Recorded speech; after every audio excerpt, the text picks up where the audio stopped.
Je ne vous ai pas envoyé chercher au bon endroit. Mais comment ai-je pu être aussi stupide? Ça, c'est exactement le passage qui me vient en tête quand je galère sur un projet et que je finis au bout de plusieurs jours ou de plusieurs heures à trouver la réponse dans la doc du constructeur.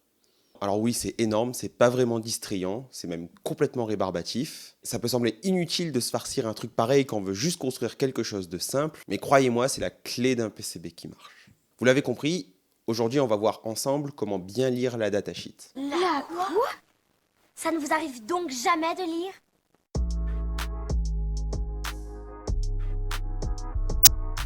9 fois sur 10, la solution à un problème, ça se trouve dans la datasheet. Et c'est tellement vrai que généralement, c'est notre premier réflexe quand quelque chose ne fonctionne pas. Une datasheet, c'est à la fois un outil pour comprendre votre composant, pour pouvoir en comparer plusieurs les uns avec les autres. C'est aussi un générateur d'idées et un manuel d'utilisation. Le constructeur, lorsqu'il crée un composant, il veut vous donner toutes les informations possibles pour que vous puissiez réussir l'intégration du composant. Ce que je vais vous dire dans cette vidéo, normalement, ça s'applique pour toutes les datasheets. Il pourra peut-être avoir quelques exceptions, mais l'organisation d'une datasheet reste la même quel que soit le composant.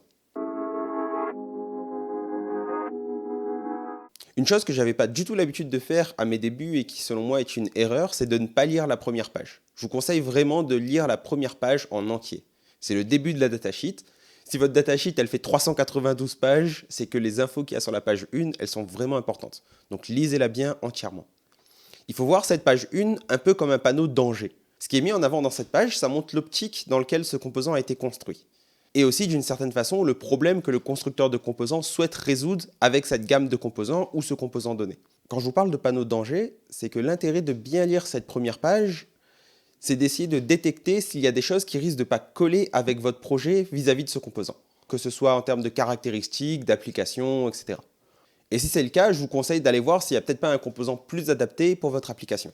Il faut aussi voir la chose dans le sens inverse. Ça veut dire que si aucune de vos caractéristiques essentielles dans votre projet est mise en avant sur la première page de la datasheet, c'est que très probablement le composant n'est pas fait pour votre application.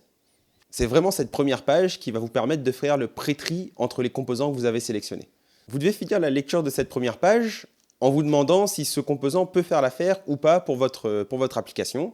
Et si c'est le cas, vous pouvez poursuivre la lecture. Quand vous regardez des spécifications techniques, quelles qu'elles soient, vous devez lire ça comme si vous lisiez un contrat d'assurance. Vous devez faire attention aux conditions et aux petites lignes. C'est important de regarder les valeurs qui sont indiquées, mais vous devez aussi faire très attention aux conditions de mesure dans lesquelles ces valeurs ont été obtenues et aussi bien lire toutes les notes mettant en avant comment ces mesures ont été faites.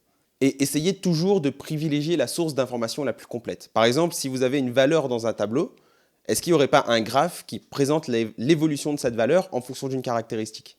Et sinon, encore mieux, parfois on vous donnera le principe qui permet de déterminer la valeur en fonction de plusieurs paramètres. Évidemment, c'est plus fastidieux d'étudier un graphique que de regarder une valeur toute faite, et c'est encore plus long de prendre le temps de comprendre comment fonctionne le composant, d'étudier tous ces paramètres pour pouvoir en déduire les paramètres optimaux. Vous pouvez utiliser directement la valeur donnée dans le tableau, mais vous devez vous assurer que les conditions que vous avez sont les mêmes que les conditions de mesure. Généralement, pour les conditions de mesure, on a au début du tableau tout un tas de textes, par exemple, qui précisent la température, les tensions d'entrée du composant et ces choses-là. Mais si par contre vous avez dans la colonne des conditions une valeur spécifique, bien souvent, ce paramètre spécifique-là fait varier énormément la valeur qui est donnée en spécification. S'il y a un couple comme ça, valeur et condition, vous allez aussi retrouver plus bas dans la datasheet un graphe qui présente cette valeur en fonction de la condition. C'est avec toutes ces spécifications que vous allez pouvoir décider fermement si le composant il est fait pour vous ou pas dans le cadre de votre application. Une fois que vous êtes sûr qu'il va être bon pour votre projet, il va falloir plonger un cran plus loin et savoir comment il fonctionne et comment il va réagir dans son environnement. Donc pour ça, il faudra aller chercher une information la plus complète possible et c'est pour moi un peu le corps de la datasheet, c'est tout ce qui va être le principe de fonctionnement du composant, les exemples d'application, comment choisir les composants qu'il y a autour de votre composant central. Pour moi, c'est vraiment la partie la plus complète et la plus essentielle à comprendre pour vraiment réussir l'intégration parfaite de votre composant. Et le gros avantage, c'est qu'en plus, le constructeur vous accompagne pas à pas pour réussir à faire fonctionner le composant dans votre cas à vous. Prenez le temps vraiment de bien lire ces quelques pages sur le principe de fonctionnement du composant. Ce que j'aime bien faire personnellement, c'est de surligner avec un code couleur Les infos essentielles pour moi, comme ça, je réouvre la datasheet plus tard au moment du design et j'ai toutes les informations accessibles en un clic. Généralement, quand vous avez un problème sur votre montage, c'est dans ces pages-là que vous allez finir par retrouver la fichue ligne qui va vous dire que ce que vous essayez de faire ne peut pas fonctionner et pourquoi. Finalement, avec le recul, on se rend compte que l'organisation d'une datasheet, c'est plutôt bien fait. Tout d'abord, on a la première page qui nous permet de savoir très vite si le composant va aller ou pas dans notre application.